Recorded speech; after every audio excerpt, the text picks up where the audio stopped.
Nagpatikim na sa pagsayaw ala Marimar si Marian Rivera. Kasama niya ang leading man na si Dingdong Dantes.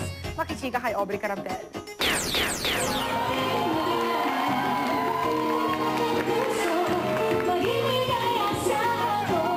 Pinatunayan ni Marian Rivera na karapat-dapat siya para sa role na Marimar. Sa Grand Press po ng Marimar kagabi, hindi lang kaseksihan ang ipinakita ni Marian, kundi pati ang kanyang talento sa pagsasayaw. Sa saliw ng Marimar theme na inawit ng Asia Songbird na si Regine Velasquez, nagpakitang gila si Marian sa isang sensual dance number.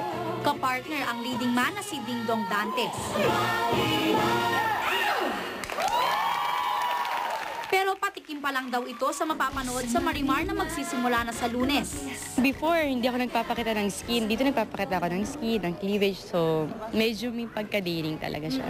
Tumaas ang interes kay Marian mula nang siya ang mapili para gumanap bilang Marimar. Kaya naman, dagsa na rin ang offer sa kanya para mag-post sa mga men's magazine.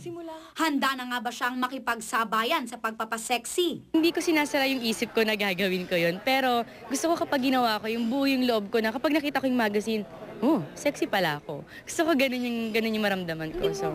Pero may pahabol na sagot ang Pinay Marimar na tila may tinanguan na nga siyang alok. Siguro ba, hindi ko masabi, pero meron silang aabangan. Aubrey Carampel, updated sa Showbiz Happenings.